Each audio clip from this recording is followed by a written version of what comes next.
O desejado de todas as nações. Capítulo 22. Prisão e morte de João Batista.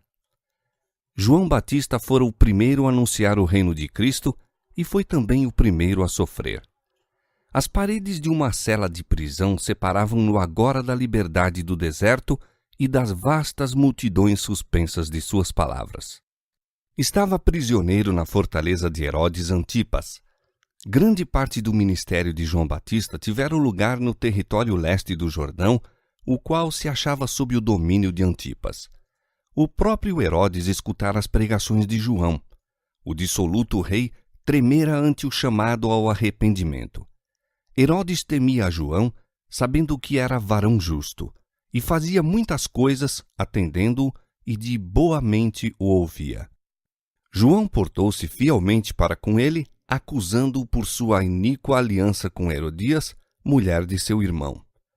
Por algum tempo, Herodes procurou fracamente quebrar a cadeia de concupiscência que o ligava. Mas Herodias prendeu-o mais firmemente em suas redes e vingou-se de João Batista, induzindo Herodes a lançá-lo na prisão. A vida de João fora de ativo labor, e as sombras e a inatividade da prisão pesavam fortemente sobre ele. Ao passar semana após semana sem trazer nenhuma mudança, o acabrunhamento e a dúvida se foram sutilmente apoderando dele. Seus discípulos não o abandonaram. Era-lhes permitida a entrada na prisão. Levaram-lhe notícias das obras de Jesus e disseram-lhe como o povo se estava aglomerando em torno dele. Mas indagavam por que, se esse novo mestre era o Messias, não fazia nada para que João fosse solto. Como podia ele permitir que seu fiel precursor fosse privado da liberdade e talvez da vida? Estas perguntas não deixaram de produzir efeito. Dúvidas que, do contrário, nunca teriam sido suscitadas, foram então sugeridas a João. Satanás regozijou-se em ouvir as palavras desses discípulos e ver como elas quebrantaram a alma do mensageiro do Senhor. Oh! Quantas vezes os que se julgam amigos de um homem bom e anseiam mostrar sua fidelidade para com ele se demonstram os mais perigosos inimigos? Quantas vezes, em lugar de lhe fortalecer a fé, suas palavras deprimem e desanimam? Como os discípulos do Salvador, João Batista não compreendia a natureza do reino de Cristo. Esperava que Jesus tomasse o trono de Davi, e ao passar o tempo e o Salvador não reclamar nenhuma autoridade real, João ficou perplexo e turbado. Declarara ao povo que, a fim de o caminho ser preparado diante do Senhor, a profecia de Isaías devia ser cumprida, os montes e os outeiros se deviam abaixar, endireitar os caminhos tortuosos e os lugares ásperos ser aplainados. Esperava que as elevações do orgulho e do poder humanos fossem derribadas. Apresentara o Messias como aquele cuja pá estava em sua mão e que limparia inteiramente sua eira, ajuntaria o trigo no celeiro e queimaria a palha com fogo que não se apagaria. Como o profeta Elias, em cujo espírito e poder ele próprio viera a Israel, esperava que o Senhor se revelasse como um Deus que responde por fogo. O Batista fora, em sua missão, um destemido reprovador da iniquidade, tanto nos lugares elevados como nos humildes. Ousara enfrentar o rei Herodes com a positiva repreensão do pecado. Não tivera a vida por preciosa, contanto que cumprisse a missão que lhe fora designada. E agora, de sua prisão, aguardava que o leão da tribo de Judá abatesse o orgulho do opressor e libertasse o pobre e o que clamava. Mas Jesus parecia contentar-se com reunir discípulos em volta de si, curar e ensinar o povo. Comia à mesa com os publicanos, ao passo que dia a dia mais pesado se tornava o jugo romano sobre Israel, o rei Herodes e a vil amante faziam sua vontade, e o clamor do pobre e sofredor subia ao céu. Ao profeta do deserto, tudo isso se afigurava um mistério além de sua penetração.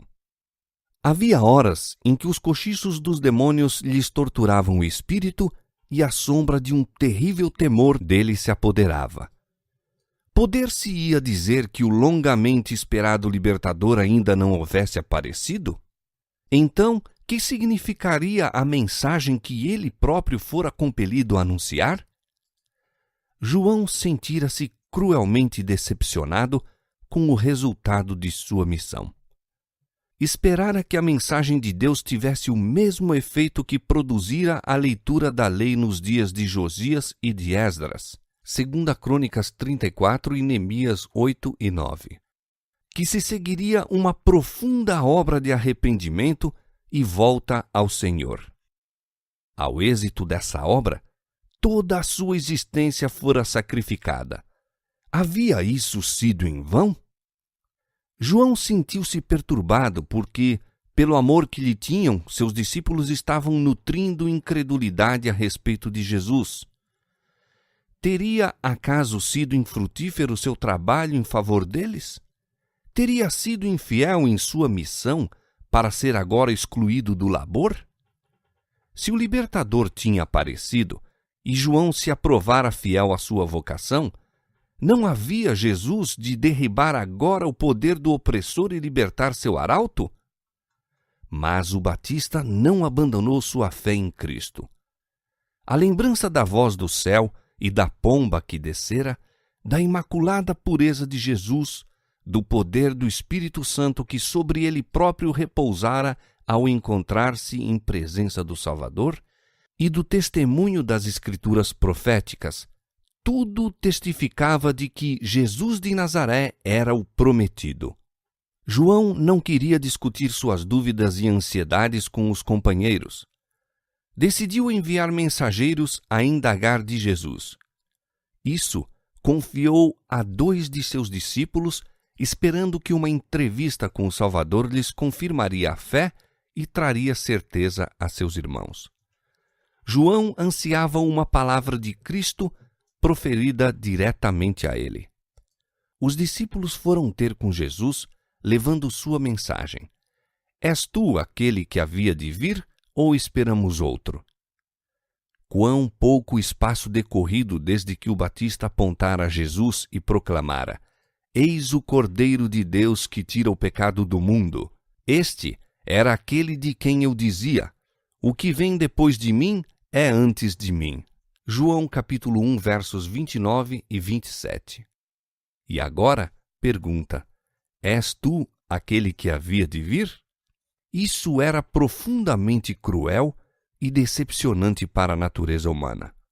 Se João, o fiel precursor, deixava de discernir a missão de Cristo, que se poderia esperar da interesseira multidão?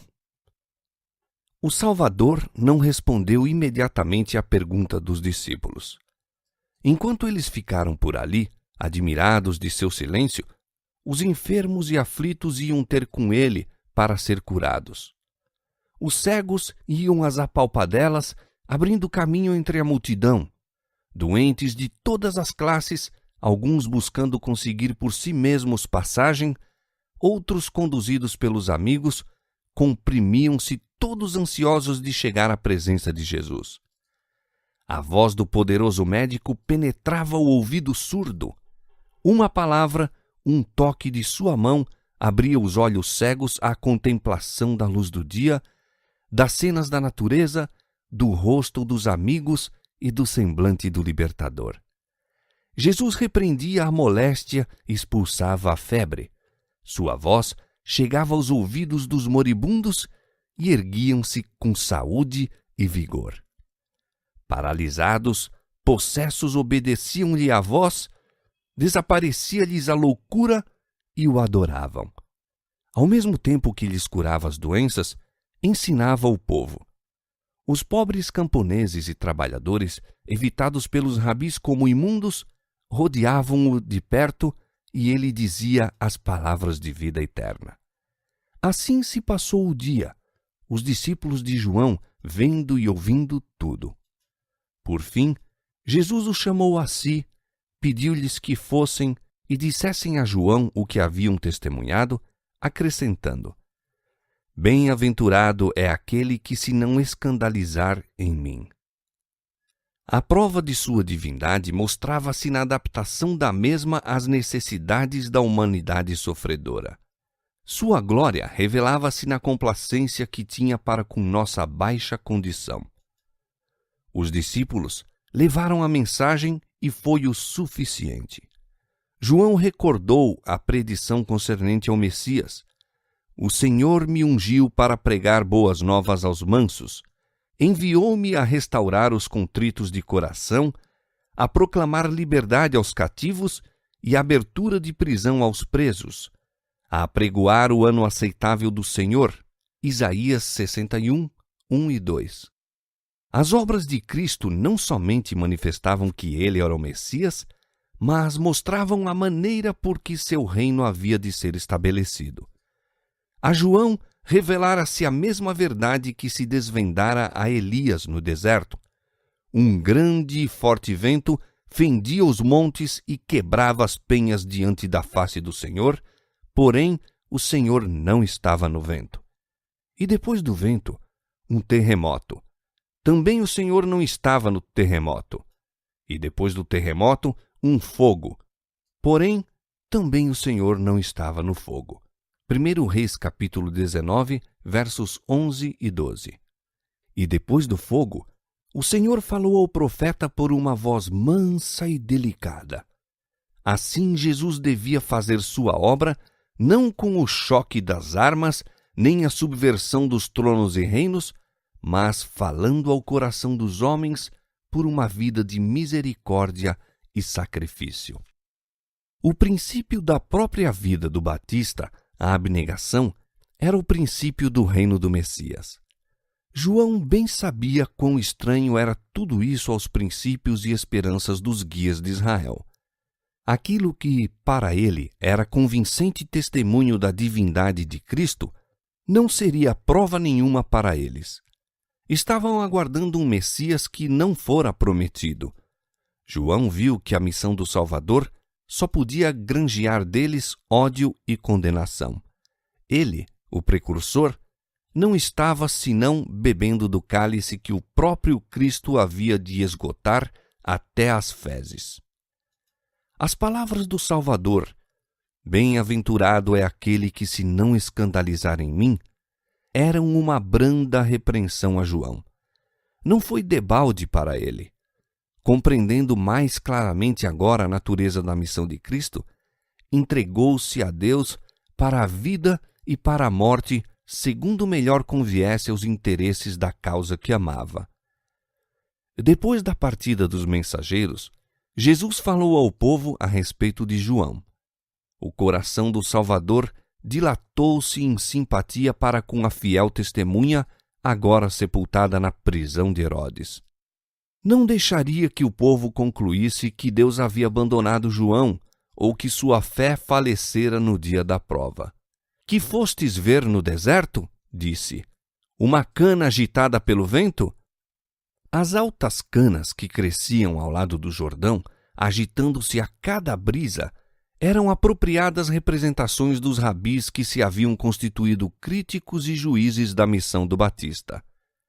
Eles pendiam nesta e naquela direção, segundo os ventos da opinião popular. Não se queriam humilhar para receber a penetrante mensagem do Batista, todavia, por temor do povo, não tinham ousado opor-se abertamente à sua obra. O mensageiro de Deus, porém, não era de espírito assim covarde. As multidões reunidas em torno de Cristo tinham testemunhado a obra de João. Haviam-lhe escutado a destemida repreensão do pecado. Aos fariseus, cheios de justiça própria, aos sacerdotes saduceus, ao rei Herodes e sua corte, príncipes e soldados, publicanos e camponeses, a todos falara João com igual franqueza. Não era uma cana trêmula, agitada pelos ventos do louvor ou preconceitos humanos. Na prisão, foi em sua lealdade para com o Senhor e seu zelo pela justiça o mesmo que ao pregar a mensagem de Deus no deserto. Em sua fidelidade aos princípios, era firme como a rocha. Jesus continuou: Sim, que fostes ver? Um homem ricamente vestido? Os que trajam ricamente estão na casa dos reis. João fora chamado a reprovar os pecados e excessos de seu tempo, e seu singelo vestuário e vida abnegada estavam em harmonia com seu caráter e missão.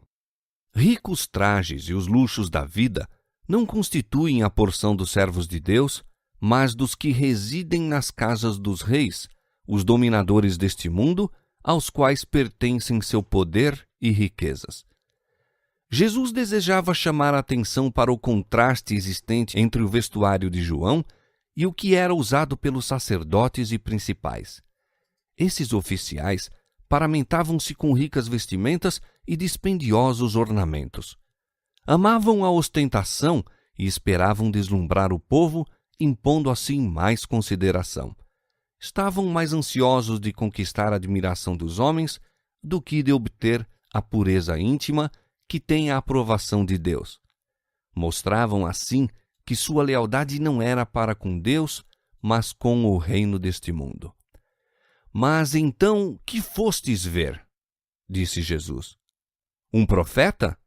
Sim, vos digo eu, e muito mais do que profeta, porque é este de quem está escrito: Eis que diante da tua face envio o meu anjo, que preparará diante de ti o teu caminho. Em verdade vos digo que entre os que de mulher têm nascido, não apareceu alguém maior do que João Batista. No anúncio feito a Zacarias, antes do nascimento de João, o anjo declarara: será grande diante do Senhor. Lucas 1,15. Que, em face da maneira de avaliar do céu, consiste a grandeza? Não o que o mundo reputa como tal, não riqueza, nem posição, nem nobreza de linhagem, nem dons intelectuais considerados em si mesmos. Se grandeza intelectual, à parte de qualquer consideração mais elevada, é digna de honra, então Satanás merece nossa homenagem, que suas faculdades intelectuais nenhum homem já igualou. Mas quando pervertido para o serviço do próprio eu, quanto maior o dom, tanto maior maldição se torna. Valor moral, eis o que é estimado por Deus. Amor e pureza são os atributos que mais aprecia. João era grande aos olhos do Senhor quando, em presença dos emissários do Sinédrio, diante do povo e perante seus próprios discípulos, se absteve de buscar honra para si, mas encaminhou todos para Jesus como o prometido. Sua desinteressada alegria no ministério de Cristo apresenta o mais elevado tipo de nobreza já revelado em homem. O testemunho dado a seu respeito, depois de morto, pelos que o ouviram testificar de Jesus, foi: João não fez sinal algum, mas tudo quanto João disse deste era verdade. João 10,41. Não foi concedido ao Batista fazer cair fogo do céu ou ressuscitar um morto, como fizera Elias, ou empunhar a vara do poder de Moisés em nome de Deus. Foi enviado para anunciar o advento do Salvador e chamar o povo a preparar-se para a sua vinda. Tão fielmente cumpriu ele sua missão, que ao recordar o povo o que lhes ensinara a respeito de Jesus, podiam dizer: tudo quanto João disse deste era verdade. Um testemunho assim, todo discípulo de Cristo é chamado a dar de seu mestre. Como precursor do Messias, João era muito mais do que profeta, pois ao passo que os profetas haviam visto de longe o advento de Cristo, a João foi dado contemplá-lo, ouvir do céu o testemunho de sua messianidade e apresentá-lo a Israel como o enviado de Deus. Todavia, Jesus disse: aquele que é o menor no reino dos céus é maior do que ele.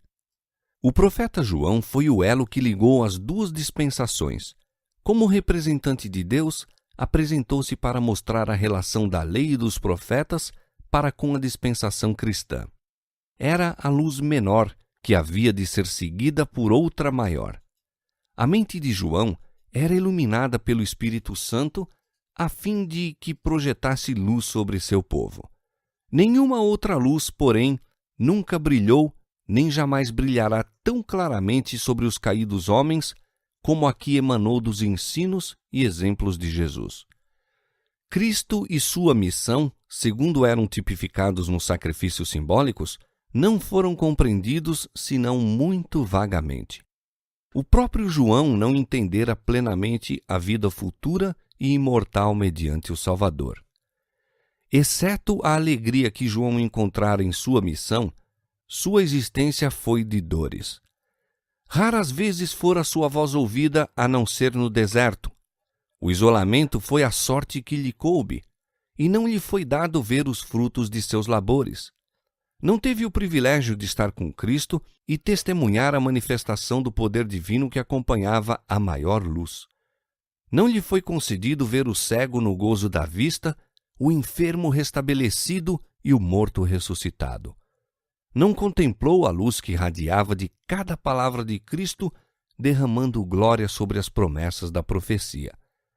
O menor discípulo que viu as poderosas obras de Cristo e lhe ouviu as palavras foi, neste sentido, mais altamente privilegiado que João Batista e, portanto, disse ter sido maior do que ele. Através das vastas multidões que haviam escutado as pregações de João, sua fama espalhara-se pela terra. Profundo era o interesse sentido quanto ao resultado de sua prisão, mas sua vida irrepreensível e o forte sentimento público em seu favor levavam a crer que nenhuma medida violenta seria tomada contra ele. Herodes acreditava que João era profeta de Deus e tinha toda a intenção de o pôr em liberdade. Adiava, porém, seu desígnio por temor de Herodias. Herodias sabia que por meios diretos nunca poderia obter o consentimento de Herodes para a morte de João e resolveu realizar seu intento por meio de estratagema. No dia do aniversário do rei, devia ser oferecida uma festa aos funcionários do Estado e aos nobres da corte. Haveria banquete e bebedice. Herodes ficaria assim sem o natural controle, podendo ser então influenciado segundo a vontade dela. Ao chegar o grande dia e estar o rei se banqueteando e bebendo com seus grandes, Herodias mandou sua filha à sala do banquete para dançar a fim de entreter os convivas. Salomé estava no viço da juventude, e sua voluptuosa beleza cativou os sentidos dos nobres comensais. Não era costume que as senhoras da corte aparecessem nessas festividades, e foi prestada a Herodes lisonjeira homenagem quando essa filha de sacerdotes e príncipes de Israel dançou para entretenimento de seus convidados. O rei estava perturbado pelo vinho. A razão foi destronada e a paixão tomou o comando. Viu unicamente a sala de prazer, com os divertidos hóspedes, a mesa do banquete, o vinho cintilante, o brilho das luzes e a jovem que dançava diante dele. No impulso do momento, desejou fazer qualquer exibição que o exaltasse acima dos grandes do reino. Com juramento, prometeu dar à filha de Herodias, fosse o que fosse que ela pedisse, até mesmo a metade do reino. Salomé correu para a mãe a fim de saber o que devia pedir. A resposta estava pronta: a cabeça de João Batista. Salomé desconhecia a sede de vingança que havia no coração da mãe e recuou ante a ideia de apresentar esse pedido. A decisão de Herodias prevaleceu, porém. A menina voltou com a terrível petição: dá-me aqui num prato a cabeça de João Batista. Herodes ficou atônito e confundido. Cessou a ruidosa festa e um sinistro silêncio baixou sobre a cena de orgia. O rei sentiu-se tomado de horror ante a ideia de tirar a vida de João. No entanto, sua palavra estava empenhada e não queria parecer inconstante ou inconsiderado. O juramento fora feito em honra dos hóspedes, e se um deles houvesse proferido uma palavra contra o cumprimento da promessa, de boa vontade teria poupado o profeta. Deu-lhes oportunidade de falar em favor do preso. Eles haviam caminhado longas distâncias para ouvir as pregações de João e sabiam ser ele homem isento de crime e servo de Deus. Mas, conquanto chocados com o pedido da jovem, estavam demasiado embrutecidos para fazer qualquer objeção. Voz alguma se ergueu para salvar a vida do mensageiro do céu. Estes homens ocupavam altas posições de confiança na nação e sobre eles pesavam sérias responsabilidades. Tinham-se, no entanto, entregue a comer e a beber até que os sentidos lhes ficaram embotados. Transtornou-se-lhes o cérebro com a estonteante cena de música e dança e a consciência jazia adormecida. Com seu silêncio, proferiram a sentença de morte contra o profeta de Deus para satisfazer a vingança de uma mulher depravada. Herodes, debalde, esperou para ser libertado do juramento. Então, relutantemente, ordenou a execução do profeta. Em breve, a cabeça do Batista foi levada perante o rei e os hóspedes. Selados estavam para sempre aqueles lábios que fielmente advertiram Herodes para se desviar da vida de pecado. Nunca mais se ouviria aquela voz chamando os homens ao arrependimento. A orgia de uma noite custaria a vida de um dos maiores profetas. Oh, quantas vezes tem a vida de um inocente sido sacrificada em razão da intemperança dos que deviam ter sido os guardas da justiça. Aquele que leva aos lábios a taça intoxicante torna-se responsável por toda injustiça que possa cometer sob sua embrutecedora influência. Entorpecendo os sentidos, torna a si mesmo impossível julgar serenamente ou ter clara percepção do direito e do erro. Abre a Satanás o caminho para operar por meio dele em oprimir e destruir o inocente. O vinho é escarnecedor e a bebida forte alvoroçadora, e todo aquele que neles errar nunca será sábio. É por isso que o juízo se tornou atrás e quem se desvia do mal arrisca-se a ser despojado. Provérbios capítulo 20, verso 1, Isaías 59, 14 e 15. Aqueles que têm jurisdição sobre a vida de seus semelhantes deveriam ser considerados culpados de um crime quando se entregam à intemperança. Todos quantos executam as leis devem ser observadores das mesmas. Cumpre-lhes ser homens de domínio próprio. Precisam ter inteiro controle sobre suas faculdades físicas, mentais e morais, a fim de possuírem vigor intelectual e elevado senso de justiça. A cabeça de João Batista foi levada a Herodias, que a recebeu com infernal satisfação. Exultou em sua vingança e lisonjeou-se de que não mais a consciência de Herodes seria perturbada. Nenhuma felicidade, porém, lhe adveio de seu pecado. Seu nome tornou-se notório e aborrecido, ao passo que Herodes foi mais atormentado pelo remorso do que o havia sido pelas advertências do profeta. A influência dos ensinos de João não emudeceu. Ela se devia estender a cada geração até ao fim dos séculos. O pecado de Herodes estava sempre diante dele. Buscava constantemente alívio às acusações da consciência culpada. Sua confiança em João ficou inabalável. Ao recordar-lhe a vida de abnegação, seus solenes e fervorosos apelos, seu são juízo no conselho, e lembrar então de como morrera, Herodes não podia encontrar sossego. Empenhado nos negócios do Estado, recebendo honras dos homens, apresentava rosto sorridente e aspecto de dignidade, ao passo que ocultava o coração ansioso, sempre oprimido pelo temor de que pesava sobre ele uma maldição. Herodes ficara profundamente impressionado pelas palavras de João, de que não se pode ocultar coisa alguma a Deus. Estava convencido de que ele se acha presente em todo lugar, que testemunhara a orgia na sala do banquete, ouvira a ordem de degolar a João e vira Herodias exultante e os insultos que proferira para a decapitada cabeça de seu reprovador. E muitas coisas que Herodes ouvira dos lábios do profeta falavam-lhe agora a consciência mais distintamente do que fizera a pregação no deserto. Quando Herodes ouviu falar das obras de Cristo, sentiu-se imensamente perturbado. Pensou que Deus ressuscitara a João e o enviara ainda com mais poder para condenar o pecado. Vivia em constante temor de que João vingasse sua morte, condenando-o a ele e a sua casa. Herodes estava ceifando aquilo que Deus declarara ser o resultado do pecado: coração tremente e desfalecimento dos olhos e desmaio da alma.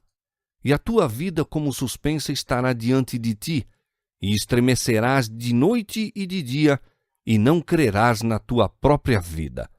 Pela manhã dirás: ah, quem me dera ver a noite! E à tarde dirás: ah, quem me dera ver amanhã! Pelo pasmo do teu coração com que pasmarás, e pelo que verás com os teus olhos. Deuteronômio 28, 65 a 67. Os próprios pensamentos do pecador são seus acusadores, e não pode haver mais penetrante tortura que os aguilhões da consciência culpada, que não lhe dá repouso nem de dia nem de noite. Para muitos espíritos, um profundo mistério envolve a sorte de João Batista. Indagam por que teria sido deixado a estiolar-se e perecer na prisão. O mistério dessa escura providência, nossa visão humana não pode penetrar. Não poderá, no entanto, nunca abalar nossa confiança em Deus quando nos lembramos de que João nada mais foi do que um participante dos sofrimentos de Cristo. Todos quantos o seguem hão de cingir a coroa do sacrifício. Serão indubitavelmente mal compreendidos pelos egoístas e se tornarão alvo dos ferozes assaltos de Satanás. Esse princípio de abnegação é que seu reino se propôs destruir e guerreá-lo-á onde quer que se manifeste. A infância, juventude e varonilidade de João caracterizaram-se pela firmeza e poder moral. Quando sua voz se fizera ouvir no deserto, dizendo: preparai o caminho do Senhor, endireitai as suas veredas, Mateus 2:2. Satanás temeu pela segurança de seu reino. A culpabilidade do pecado era revelada de tal maneira que os homens tremiam. Foi despedaçado o poder de Satanás sobre muitos que lhe haviam estado sob o controle. Ele fora incansável em procurar afastar o Batista de uma vida de incondicional submissão a Deus. Fracassara, porém. E fracassara igualmente quanto a Jesus. Na tentação do deserto, Satanás fora derrotado e grande havia sido seu furor. Decidira agora causar dor a Cristo, ferindo a João. Aquele a quem não conseguia instigar ao pecado, havia de causar sofrimento. Jesus não se interpôs para livrar seu servo. Sabia que João havia de suportar a prova. De boa vontade, teria o Salvador ido ter com João para com sua presença aclarar-lhe as sombras do cárcere. Mas não se devia colocar nas mãos dos inimigos e pôr em perigo sua própria missão. Com prazer teria libertado seu fiel servo, mas por amor de milhares que haveriam em anos posteriores de passar da prisão para a morte, João devia beber o cálice do martírio.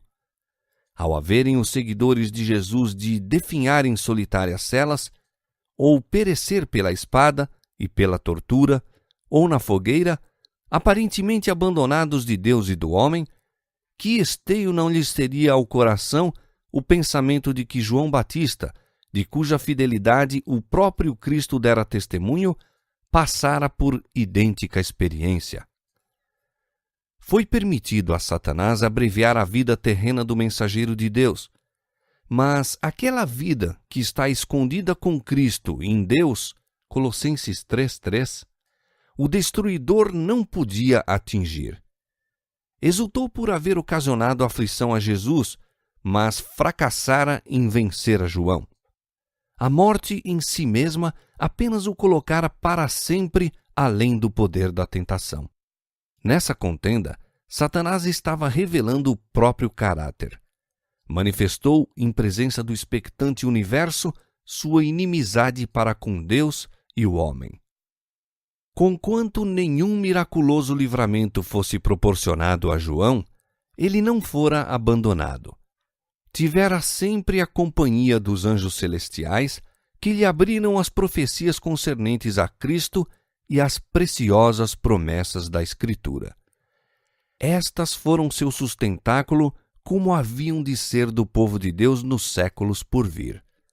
A João Batista, como aos que vieram depois dele, foi dada a segurança.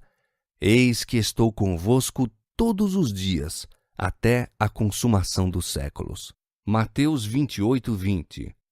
Deus nunca dirige seus filhos de maneira diversa daquela porque eles próprios haveriam de preferir ser guiados, se pudessem ver o fim desde o princípio e perscrutar a glória do desígnio que estão realizando como colaboradores seus.